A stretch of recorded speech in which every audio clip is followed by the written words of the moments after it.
Aloha, and welcome to my review of Mighty Marvel Masterworks, The Amazing Spider-Man Volume 1. This is a new line by Marvel that features roughly 10 issues per digest, and it's kind of Marvel's way, from what I've seen and what I've heard, to compete with manga. It's at a cheaper price range. It's not unlike their Essentials line, which is completely black and white and very thin paper and so on, which if you want to see my coverage of the Mighty Thor Essentials Volume 1, click the card in the top right. But unlike that, what would you say? It's much a much better price comparison. Those Essentials were roughly $15 when they originally came out, but these are only, as you can see down there, only $15.99 and $21.99 in Canada. That's too bad, but you can get these for a few dollars cheaper than that, for about $13, $12 on Amazon, oftentimes only a few months later.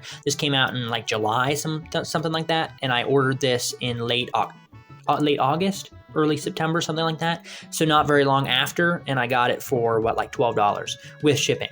So Prime shipping, it's new, it's not like it's used or anything. So considering that, I'd say it's worth quite a bit. You get 10 issues, as you see here, which are imagine picking these up in physical form would be insane. Obviously, there's reprints and such, but so you get the first 10 issues of The Amazing Spider-Man, but you get 11 issues technically in total, because you also get Amazing Fantasy 15, and some of these issues were a bit longer. I believe Amazing Fantasy 15, I could totally be wrong, is kind of long. Let me check the index here. And so you're going to be, a little advertisement for a Mighty Marvel Masterwork I'll cover on its own later on, which I have sitting right over here, Fantastic Four Volume 1. And what's nice is that they all share uniform uniform design and everything. You got Volume 1 on both of these here. The same kind of, very similar, very similar excerpts on the back. But look forward to that. And if you want to just know more about the format as a whole and how it compares to other Marvel formats, we'll definitely check the card in the top right.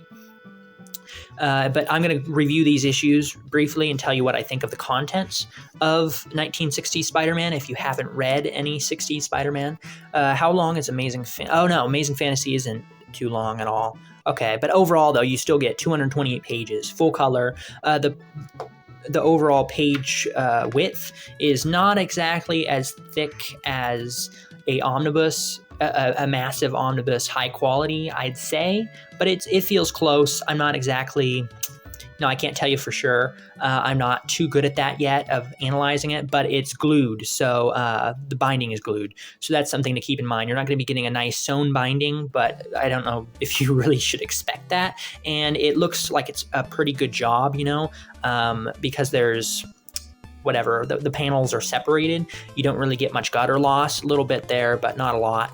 And it's not as if they did a bad job keeping everything together. It feels very sturdy.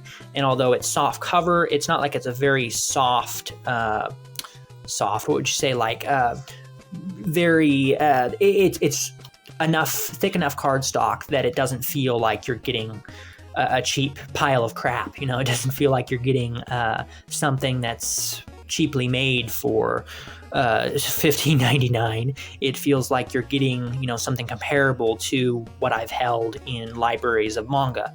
So, and you're getting it in full color. So Amazing Fantasy, the first Amazing Fantasy, is a pretty good issue for sure, and is a great way to introduce Peter Parker.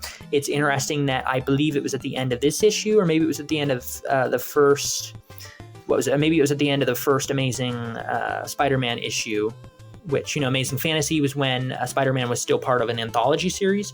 Not most, but, well, it depends. I don't know. I don't have the stats in front of me here, but a lot of Marvel series started out as anthologies, and that's just kind of how things were back in the day, in the, 30s, 40s, 50s, and Marvel actually was one of the big companies that helped kind of push, along with later on DC, helped push single character books. But before that, the common thing around the time that Amazing Fantasy 1 came out, which was, 62? As you can see here, the trend was to have the book be kind of like a magazine, a periodical, where every month or few months, a new story would come out and it would feature different characters. And sometimes there would be reoccurring characters. Things like Action Comics had Superman pretty much in every issue after a certain point because they knew that was what helped sell the series. But there was a bunch of other stories in there as well, and issues were oftentimes longer than they are today, sometimes up to twice as long, and so on. So things were quite different, but just the Spider-Man story in Amazing Fantasy is quite good here, and you get all the hallmarks that you'd expect from an origin story of Spider-Man, with the cheese and comical wit that you'd expect from Stan Lee's work. And it's in Amazing Spider-Man. In the first Amazing Spider-Man issue here, I believe this is when he's called Peter Palmer as opposed to Peter Parker. So that's kind of funny. And here we see that there's a tragic ending here with him realizing what happened to Ben.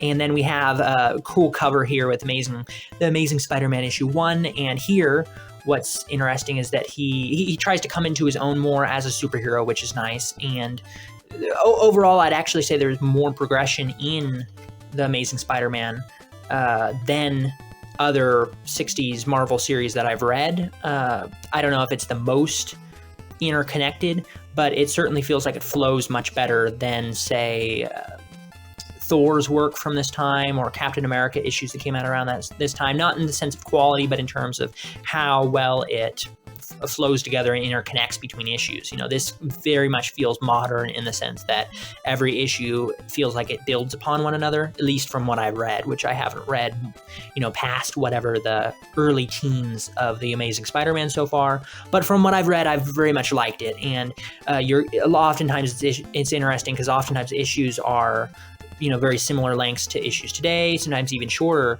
but they're broken up into parts as if it's so long it needs to be.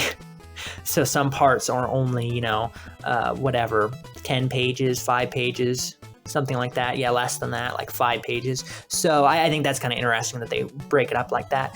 But basically, Spider-Man has to fight the Chameleon and tries to get the help of the Fantastic Four and wants to join them, kind of find a new family, so to speak, that understands his powers, but they end up getting in a scuffle, as you can see here.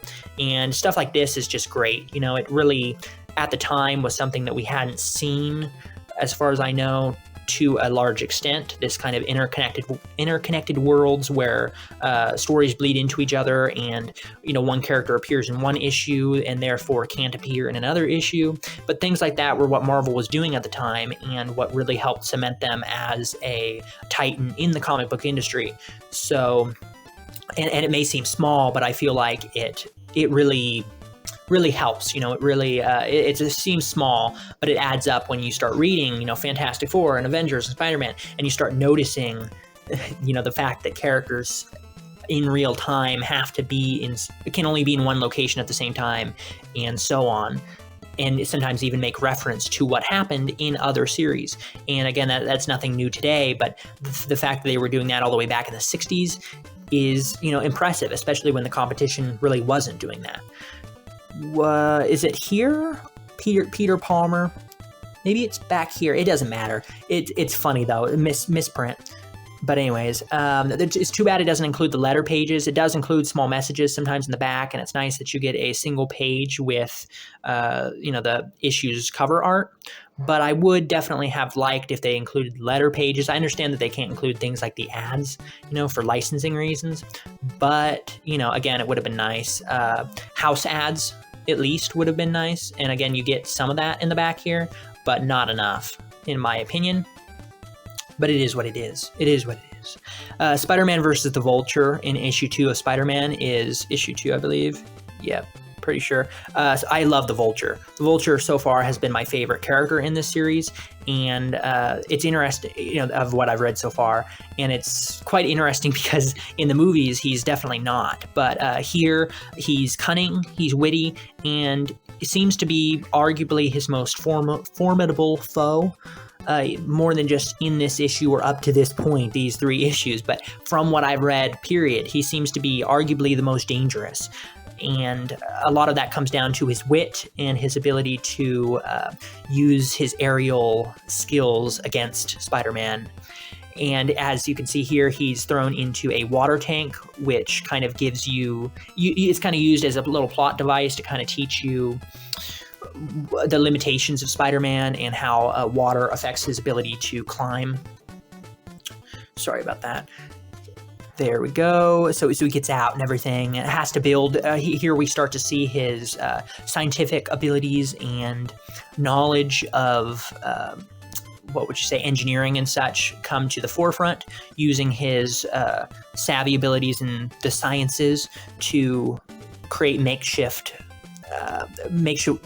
web slingers and a utility belt and so on. So that's certainly cool. I kind of wish they would have dove more into how he did it. It's kind of impractical for someone of his young age, but what are you going to do? It's a 60s kind of very fun, lighthearted comic. You can't really expect multiple pages going into how he did it, but I still would have wanted to see it. I'm still going to try and nitpick here and there because, nothing's perfect. And it's personally, I would have wanted to see more. What's cool here is that you get to see the Vulture and kind of him, he's more than just a one-faced villain. Marvel was quite good at this at the time, and somewhat still is today, but especially back in the day, was really good at having both their villains and their heroes. Makes sense that the heroes are, but their heroes and their villains be multifaceted. The Vulture, more than just is smart. You get to see his backstory, you get to see his abilities, his limitations, and you're introduced to his limitations early on, which allow the story to progress, and you get to see Parker try and figure out how he can use the Vulture's limitations to overcome him. And in this case, he creates an electrical EMP, basically device that overrides his wingsuit.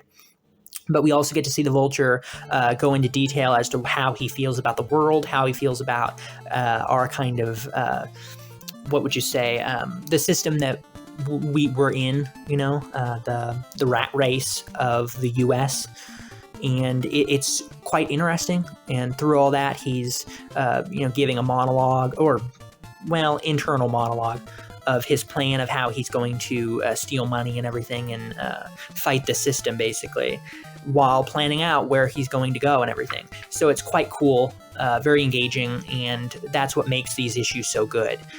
They're not going to blow you away, but they're really fun times if you're into this kind of stuff. And if you don't know if you are, definitely subscribe to Comixology Unlimited for like $6 a month, something like that. You can get a free trial for a month as well. Try that out. Read a bunch of these issues and other series and see what you like from all different eras. And, if you end up liking 60s kind of Marvel stuff, you're going to like this. And here we have him face up against Dr. Octopus. It's great to see within these issues how many big villains, big long time Spider-Man vigilantes. It's crazy how many are introduced within these seminal issues. I love this art here. You can definitely looks like Kirby Crackle there. Did Kirby work on this as well? Of course, Ditko and Stan Lee did a lot of it. No, I don't see anything. I'm not going to read the whole thing, but it doesn't look like it. But either way, that's what it reminds me of. Very cool art there, and colorful, quite colorful. But this issue I remember being pretty good for what it was. It's nice to see a new villain, and Spider-Man once again has to use his science abilities to create traps and things. He creates various types of I don't want to say potions. They're like vials and things that are filled with chemicals that will react and do various things to Dr. Octopus, freeze or burn his tentacles and things of that nature. So it's quite cool. And in this issue, in the last one, this one definitely, you get to really see how vulnerable Spider-Man is. He's stuck between his home life and taking care of his Aunt May and living his school life, dealing with pressures of being a youth and being a nerdy youth, I guess I should say. The pressures of being a hero and how he's viewed by other heroes as well, which comes up more in the next few issues. And on top of that, he has to deal with obviously saving the world from Dr. Octopus. So here we see him making those traps that I mentioned before. Let's skip forward here. I could go page by page, but I gotta keep going here. Here we got a pin-up here. Sadly, though, you still don't get, you only get one bonus for that issue. Let's see if the other one had only one bonus as well. Let's see if this only has one bonus in terms of house ads or promos or what have you. Oh, this one doesn't seem to have one at all. So yeah, a lot of these issues seem to only have one small addition from the original issue, if that. Some of them don't even have any from looking at the next issue there. But here we have Spider-Man facing off against Sandman. Big, bombastic, lifelong villains, one after another. It's crazy. The Sandman is interesting here. His personality is a bit more of the time than I had expected him to be, but his power set, of course, is very overpowered. His power set is very, daunting, and one that Spider-Man always seems to have problems with facing up against. So, at least from what I've read and watched of the franchise, of the character. So it's definitely cool to see him face off against a hero that he's faced off so many times again, but for the first time. Here we have his, his work life starting to appear as well. And that's about it. You got that's quite a funny panel there. Looks like a snake. But yeah, that's about it for this issue, as far as I know. Oh, he fights off against... Oh, I forgot about that. He fights off against him at the school. You'll see that, especially in a few issues from now. I believe it was issue 9, that a lot of the elements of his life that he has to juggle really start bleeding into each other. There's an issue where he fights off against his school bully in the school and everything, but also has to deal with villains in the school at the same time. So he's trying to live his normal life, and he gets in a tussle with one of his rivals, human rivals, just normal school mates, that is a jerk, but then also has to deal with superhero antics as well. So that's kind of interesting. And then there's another issue later on. Oh, here we see his little sync signal that he's able to use. I don't see that too often in Spider-Man media, or as much as you would think you would see, but it's basically his bat signal, which is interesting. And he's able to show where he is, get people's attentions, and so on. And here we have, I'm actually forgetting his name right now, but J. Jonah Jameson, there you go. I was thinking it was alliteration. You got Peter Parker, Clark Kent, all this alliteration in comic books, but there's that. You get to see J. Jonah Jameson try and say that he wants to catch Spider-Man and trying to give him bad names, and so to speak, which again kind of comes to a head. The only reason that's happening is because of events that took place prior and continue to take place that Spider-Man the hero is doing. So Spider-Man the hero is affecting Peter Parker's work life. Peter Parker's school life is affecting the safety of Spider-Man and the world. So it's all very interesting to see these things kind of bleed together. Here he faces off against Doctor Doom, so it took, 5 issues until they finally used a pre-established villain, and it's one of the best. So definitely not a knock on the series in my mind, right? 5 issues in, and they finally recycled a villain, and it's one of the coolest villains out there in the Marvel pantheon. So, I mean... it's a winner, man. This series is a winner. Definitely something I really enjoyed and am continuing to enjoy. So, can't say it enough. If you want to read 60s Marvel, this is one of the best series to get into for sure. And here again, he's using his powers to, his less powers, more so his ability to outsmart his foes. But the interesting thing is, of course, that Doctor Doom is just as smart, so if not more so. So he's using, he's in his lab and is able to use all these different abilities and things to face up against him. And, everything, they keep one-upping each other, so to speak. So Spider-Man creates a shield of a web, but then and throws web balls at him, but then Doctor Doom sets up a trap, or unleashes a trap where ice is sprayed on him.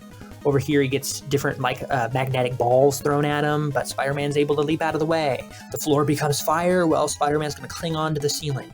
So quite cool there, and definitely a powerful foe. Again, 5 issues in, and he faced off against quite a few powerful foes before, but arguably Doctor Doom was the most dangerous from what we saw. And you get more Fantastic Four cameos and things, which again kind of cements the interconnectedness of Marvel's issues. The appearance of the Lizard was quite cool. It's nice to see his backstory.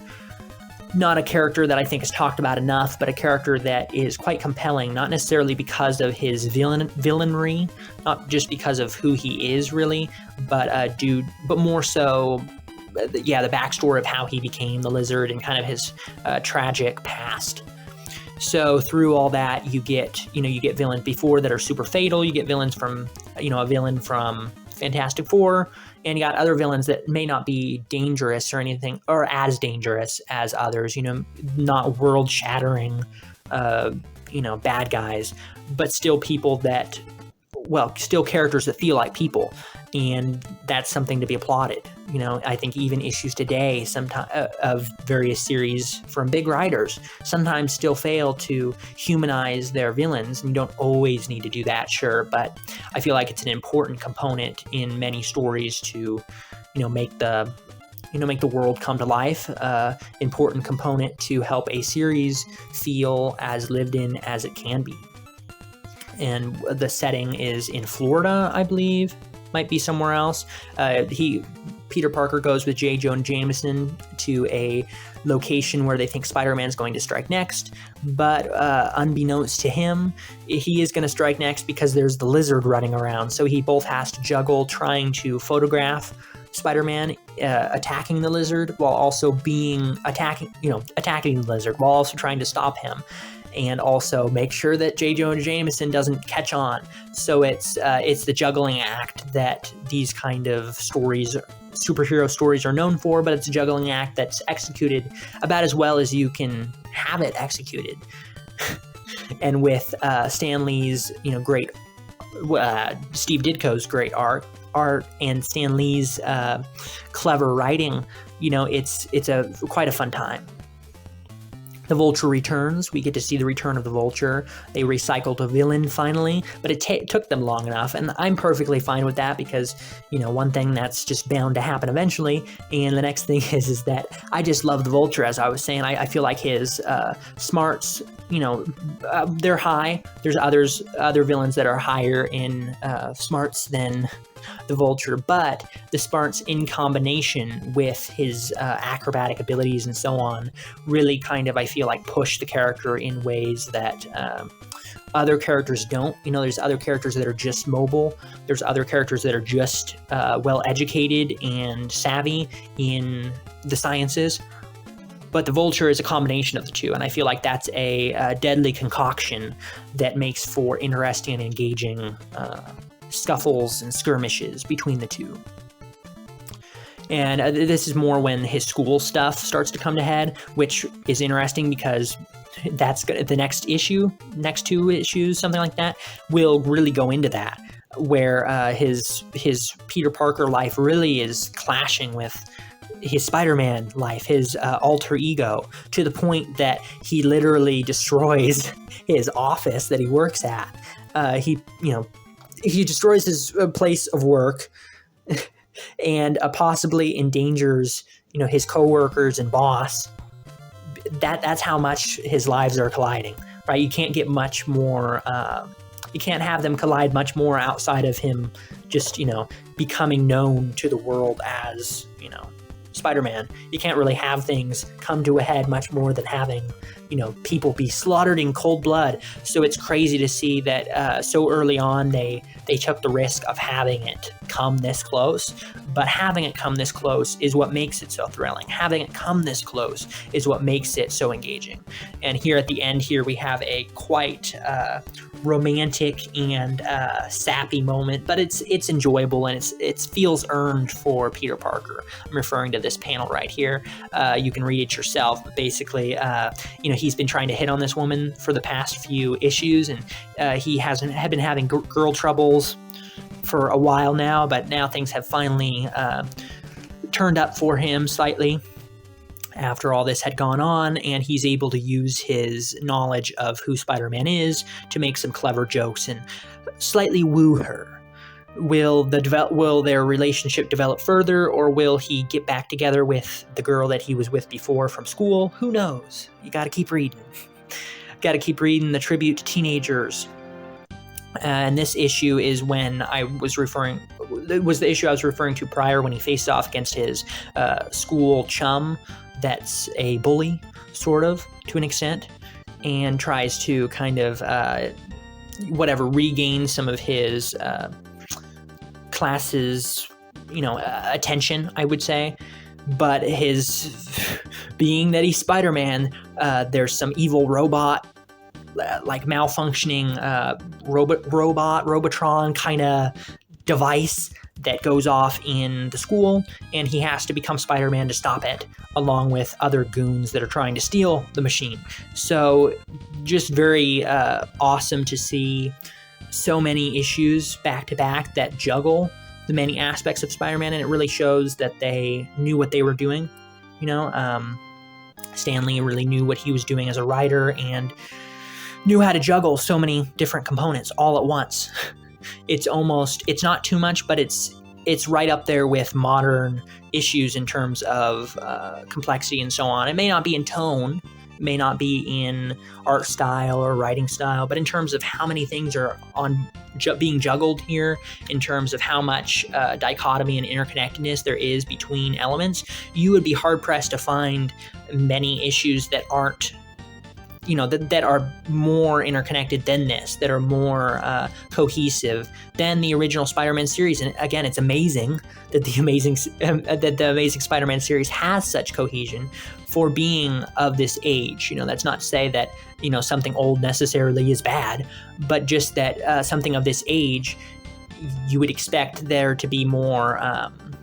You would expect the writers, the team, and the overall understanding of the medium to not be as high, the skill level and ability to write, graphical progressing storytelling, graphical storytelling. You would think that the ability to illustrate such themes wouldn't be as easily done, easily landed as it was back in 50, 60 years ago. You would think that things would get better, that we would be twice as far or three times as complex in terms of issues. But again, this rivals modern issues in complexity. This rivals modern issues in terms of dichotomy, and surpasses many. And again, that's just very impressive. And here we have Electro of his first appearance, which is nice to see. He's a little bit of a silly villain in my mind, more than just from the way that he's dressed, but he feels more kind of like the era that this rose from. Feels like a villain that kind of would have fit better 10, 20 years before this, but he's fun for sure. Just not necessarily my cup of tea. But it's still nice to see yet another villain that somehow goes on and becomes another mainstay. Just one after another here. And here we have, Jane Jonah Jameson being questionable as to how Peter Parker can get such amazing photos. And also Peter Parker using his ability to get such such amazing photos. Amazing Spider-Man. Amazing Spider-Man's ability to take such amazing photos of Spider-Man, and uses that to get a leg up on J. Jonah Jameson. Uses it to give it a leg up on him and get a higher price for his photography skills. And the relationship develops once again. Did it develop? Yes, it did. Here's the proof right here. That's great to see. And finally, we have issue 10 here. I don't remember too much about this in particular, but it's interesting that you get kind of a cavalcade of characters, alliteration, man. Alliteration. In this issue, it's nice to kind of see that there's quite a few here, and they're more, they seem more stylized after something that you'd see in like a Batman issue, not necessarily as what would you say, in tune with other comic book vigilantes and villains of the time. Not that there weren't characters like this, but it appears, I'm blanking on this issue, but it's the last issue, so I can't just like breeze through it. But yeah, it appears that it's taking a page from more modern issues, you know, and things that would come 10, 20 years after this, in the sense that it's putting in full focus many characters that are not very superhero-ish at all. And again, that's not as if that didn't happen in comics from this era, but it's nice to see and not something you saw as often. Let me just put it that way. And you got the fantastic art from back in the day, like you did from many Marvel issues, but you also have these dynamic poses, and it's interesting to see how, when compared to, you know, because this was over the period of a few years, so if you compare kind of the way in which his outfit is designed, the way in which the shading and his muscles are toned out and drawn, if you compare that to how he looks in Amazing Fantasy 15, you'll notice there is a bit of progression. It was 2 years, but you can tell that they've kind of refined some of the design of the character as time progressed, and my camera's falling over. But as you see here, you know, you look at his face, the way it's like made, the way it's designed, kind of bony around the jaw and everything, kind of the way in which the webbing on his clothes, the web design on his clothes kind of, I don't know, it doesn't interconnect as symmetrically as you'd expect it would. But then you go back here, and yeah, the color tone is much different for, you know, the more refined design of Spider-Man. The line work on his suit seems to be better, but you still see small bits here and there that are kind of, what would you say, errors or not symmetrical. You know, it gives it character, though. I'm just kind of comparing the design here. Just an element I kind of wanted to touch on, you know, besides all those things in terms of the writing, even the art style improved as things went along, and shows that very early on they had a very tight grasp on what who Spider-Man was, because, you know, it only took a handful of issues to, you know, get Spider-Man to a very recognizable look. I mean, he was recognizable before, but a very in tune look with what we get now. So, and here we have some stuff in the back here, but not a lot. So definitely, you know, consider that when considering the various formats to buy this or other volumes in. That, you know, with these, you're definitely not going to be getting many bonuses, but it is what it is. X-Men, I don't have that. One of the only one of the only Marvel Masterworks I don't own yet, outside of Thor, which just came out. So yeah, probably be getting it towards the end of this month sometime. I don't know when. Don't expect the video too soon, but there you go. If you like this, definitely tell me. If you have thoughts on these issues, whether you agree or disagree, definitely tell me in the comments below. If you recommend this format, don't recommend this format, that's also great to tell people in the comments below, and make sure and tell us why, so people can help decide. And again, I did a overview of this format. If you haven't seen that, you should see that, because that will definitely kind of tell you more about why this format is something I'm picking up, but why it may not be something you want to pick up. It's very subjective. So yeah, if you like this, thanks for watching. And if you didn't like this, also thanks for watching. Tell me what I can do better next time. And see you all next time. Aloha.